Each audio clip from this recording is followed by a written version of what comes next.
Hey guys, आज की हमारी स्पेशल वीडियो रहेगी बिगनर्स के लिए। तो आज हम इस वीडियो में बताएंगे कि इनर वाले सूट की स्टिचिंग कैसे करनी है।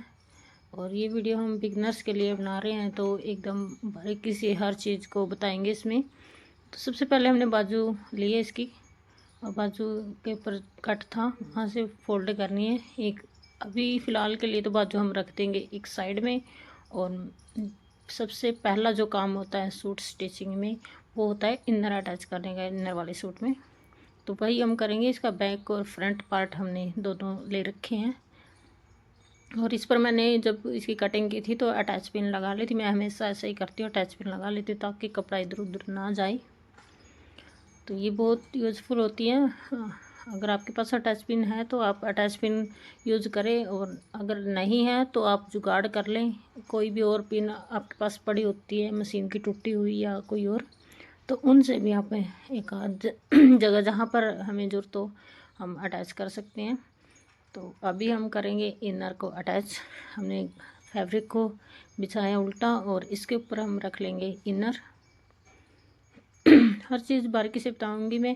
ये फ्रंट पार्ट है मेरा, और ये किसी कस्टमर का है तो उसने सिर्फ बीच वाली प्लेटें डलवाई है, और सारी प्लेटें नहीं डलवाई फ्रंट पार्ट में, तो इसलिए बीच बीच वाली हम इसमें प्लेटें डालेंगे। तो सबसे पहले हम यहाँ से साइड वाली फिटिंग जो होती है हमारी, वहाँ से इनर को जोड़ना स्टार्ट करेंगे।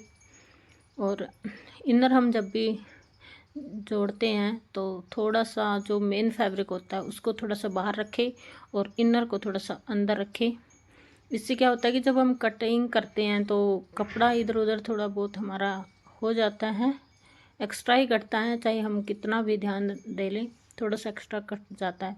और इनर हमारा पूरा पूरा कटता है, क्योंकि कॉटन बेस होता है इनर, और प्रेस लगी हुई होती है उसके ऊपर, तो वो इधर उधर नहीं जाता। तो इसलिए मैं हमेशा जब भी इनर अटैच करती हूँ तो साइड वाले में से थोड़ा थोड़ा फैब्रिक बाहर रखती हूँ, साइड वाला इनर जब जोड़ती हूँ।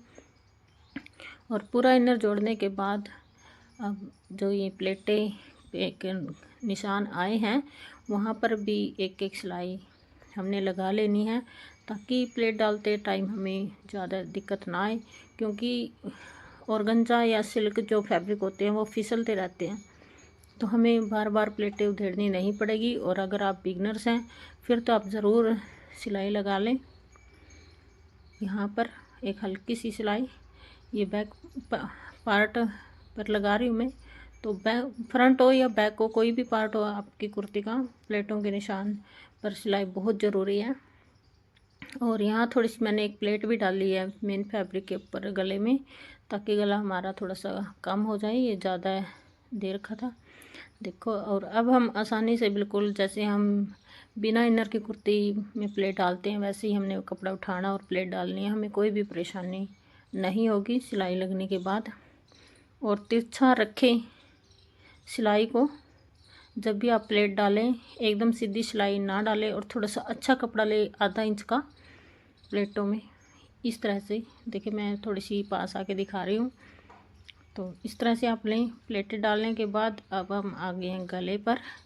तो एक पैर का मार्जिन देके मैंने एक सिलाई लगाई है यहाँ पर, क्योंकि ये वर्क वाला गला है तो हमने इसके वर्क के हिसाब से ही तैयार करना होगा। और फिर इसकी हम कटिंग कर लेंगे इसके आसपास से ही।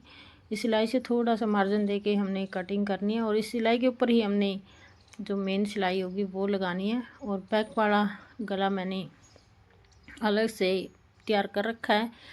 गले की वीडियो मैंने इसमें नहीं दिखाई है, गले की वीडियो मैं अलग से डाल दूँगी, और पड़ी भी होगी शायद मेरे चैनल पर, तो आप वहाँ देख सकते हैं। अगर ये भी वीडियो में डालती तो ये बहुत लेंथी हो जाता है। गले की वीडियो कम से कम 3-4 मिनट की डालनी पड़ेगी, तब भी बिगनर्स को समझ आएगा। और अब मैं जोड़ रही हूँ इसके कंधे। तो जब भी आप कंधे जोड़े सूट के, अगर आप कुर्ती गोल गले की कुर्ती या कुर्ता जो हरियाणवी दामन के ऊपर होता है उस तरह का अगर आप पैटर्न सिल रहे हैं तो आप कंधे की ओर डाउन कटाई करें। वरना आप ये गलती ना करें, जब भी आप सूट सिलते हैं तो हमेशा ही सूट सिलते टाइम आप गले की ओर डाउन लें मशीन को, या कटाई कर ले पहले ही उसकी। और अगर आप कटाई नहीं कर रहे हैं तो इसको सिलाई है जो गले की ओर डाउन रखें, जैसे मैंने दिखाया है, दिख रहा है आपको, वीडियो में दिख रहा होगा। तो गले की साइड थी वो काफ़ी मार्जिन था, और आगे ये कंधे की साइड में है ये कम मार्जिन है, तभी आपके सूट की अच्छी फिटिंग आएगी, वरना आपका गला कंधे बार बार गिरते हैं सूट के। तो कंधे गिरने का सबसे मेन कारण यही होता है कि हम कंधे की ओर डाउन सिलाई कर लेते हैं, जिससे कंधे गिरते हैं। क्योंकि सूट का गला हम थोड़ा सा डीप रखते हैं, होता ही है, ये नेचुरल बात है सूट का गला कुर्ते वगैरह से, इसीलिए कंधे गिरते हैं। तो ये आप गलती ना करें, तो गले की ओर डाउन सिलाई रखें। और ये मेरे कंधे जुड़ चुके हैं। हर चीज़ हम इस वीडियो में बताएंगे बिगनर्स के लिए, तो आप वीडियो में को ध्यान से देखें, पूरा देखें, तब भी सारे कुछ समझ में आता है अगर आप पूरा देखते हैं।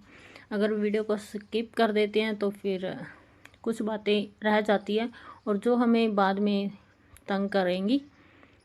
तो प्लेटें डल चुकी है, गला बन चुका है हमारा, और कंधे भी हमारे जुड़ चुके हैं। तो अब हमने ये देखना है, ये एक बहुत मेजर सी गलती होती है हमारी, हमें थोड़ा सा ध्यान देना होता है। हम प्लेट डाल लेते हैं, लेकिन फिर भी हमारा कपड़ा कई बारी लूज रह जाता है इनर से। तो यहाँ पर एक सिलाई आप ज़रूर लगा लें, या आप अटैचमेंट लगा लें। अगर हमारा कहीं से भी कपड़ा लूज है इनर लगाने के बाद, प्लेटें डालने के बाद, तो इस तरह से आप खींच कर देखें। अगर लूज है तो यहाँ सिलाई लगा ले। इस साइड मेरा नहीं है, उस साइड था ज़रा सा, तो मैंने मोटी चाल से एक सिलाई लगा ली है। और अब हम लगा रहे हैं इसकी फिटिंग। और फिटिंग पे भी मैं हमेशा ही कपड़ा इधर उधर ना जाए, उसके लिए अटैचमेंट का यूज़ करती हूँ हमेशा। और जो भी हमने स्टिचिंग में निशान लगाए थे, बिल्कुल उसी निशान के ऊपर हमने फिटिंग लगानी है। और यहाँ पर पेट के ऊपर सीधा रखना है, कहीं पर भी अंदर या बाहर मशीन हमने नहीं लेके जानी है। और जो नीचे वाला हिप का निशान था, वहाँ से हमने मशीन को इस तरह से सुई नीचे करके फोल्ड करें। जब भी आप मशीन को टर्न करते हैं तो सुई को हमेशा नीचे रखें। और दूसरी वाली सिलाई है, ये एक पैर का मार्जिन देकर बिल्कुल इसके जैसी ही लगाए, जैसे हमने पहले वाली सिलाई लगाई है उसी तरह से दूसरे वाली सिलाई लगा लें।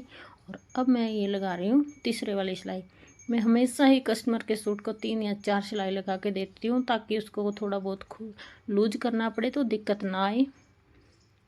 क्योंकि बाद में सिलाई लगाना, धागा चढ़ाना मशीन के ऊपर बहुत दिक्कत होती है। तो आप पहले ही अच्छा सा काम करें, जिससे आपको बाद में कभी भी दिक्कत ना आए। और जो नीचे हिप वाला वहाँ पर उसी पॉइंट से मशीन को टर्न करें, एक ही पॉइंट से। यहाँ पर अलग अलग पॉइंट ना दें आप, तो उससे हिप की फिनिशिंग नहीं आएगी। ये देखिए मैंने 3 मशीन लगाई है इसके ऊपर। ये बहुत ज़रूरी होता है, अगर आप स्टिचिंग करते हैं तो कस्टमर हर चीज़ देखता है। भाई आज का टाइम में ये पुराने वाला टाइम नहीं है। तो मैंने कर लिया। अब आइए बाजू की बारी। तो बाजू को मैंने इस तरह से पकड़ा है मोटे को, और सीधा रखना है हमने। मैं इस तरीके से बाजू लगाती हूँ तो मेरी बाजू कभी भी लूज या टाइट नहीं होती, एक ही बारी में परफेक्ट बाजू मेरी बन के तैयार होती है। और जो मैंने निशान लगाया था उस निशान से आधा इंच मार्जिन दे के एक निशान लगाया जो चौक के साथ, और उसी निशान के ऊपर ये मोटे का निशान लगाऊंगी। मेरे कहने का मतलब है, जितना आपका बाजू अगर 8.5 आ रहा है तो आप 9 इंच बाजू का मोटा लें। और अगर कुर्ती 8 आ रही है तो 8.5 इंच, आधा इंच एक्स्ट्रा रखें, तो बाजू एकदम हमारी परफेक्ट बैठती है, कहीं पर भी लूज़ या कम नहीं होती। और ये वाली जो बाजू की सिलाई होती है मोरी से मोढे तक की, अगर आपके पास फट्टी है तो आप फट्टी से लगाएं, तो क्योंकि थोड़ा सी गुलाई देने की ज़रूरत होती है हमें इस सिलाई में। और अगर फट्टी नहीं है, फ्री हैंड से आप करें, मैं हमेशा फ्री हैंड से ही करती हूँ। तो आप इस तरह से दोनों निशानों के ऊपर सीधा इंची टेप रखें और एक निशान लगा दें डॉट डॉट वाला। ये सीधा निशान है हमारा, लेकिन हमने सिलाई सीधी नहीं लगानी है। तो हम क्या करेंगे, हाथ से थोड़ा सा, अभी मैं हाथ से करके दिखाऊंगी, लेकिन मैं हाथ से करती नहीं हूँ, मैं वैसे ही हाथ बैठा हुआ है इस चीज़ में, तो गुड़ाई में नहीं देती हूँ। तो मैं आपके चौक के साथ बताऊँगी इसमें मैंने कैसे जो मेन सिलाई वो कहाँ लगाई है और निशान मेरा कहाँ था। थोड़ा सा अंदर लेके हमने गुड़ाई में लेके ही बाजू की फिटिंग लगानी है, तो एकदम ये बाजू कभी भी ना तो लूज होती है ना टाइट होती है, एकदम परफेक्ट बाजू बनकर हमारी तैयार होती है। ये देखिए इस तरह से। अगर आप बिगनर्स हैं तो आप पट्टी लें, तो उसी के साथ आप यहाँ पर रखें और निशान लगाएं, बहुत अच्छा फिटिंग बैठती है।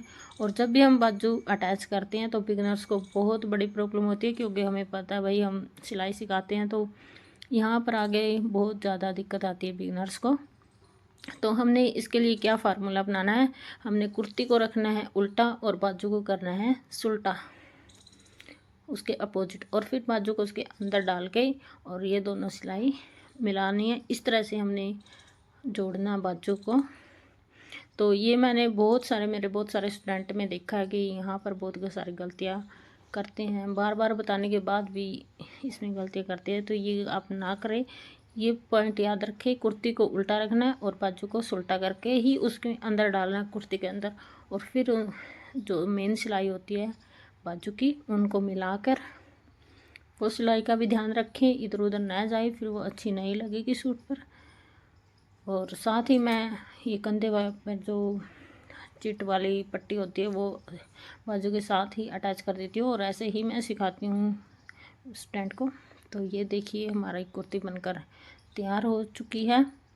अभी इसके हमने सिर्फ पल्ले फोल्ड करने बाकी रहते हैं, बाकी हमारा पूरा कंप्लीट हो चुका है।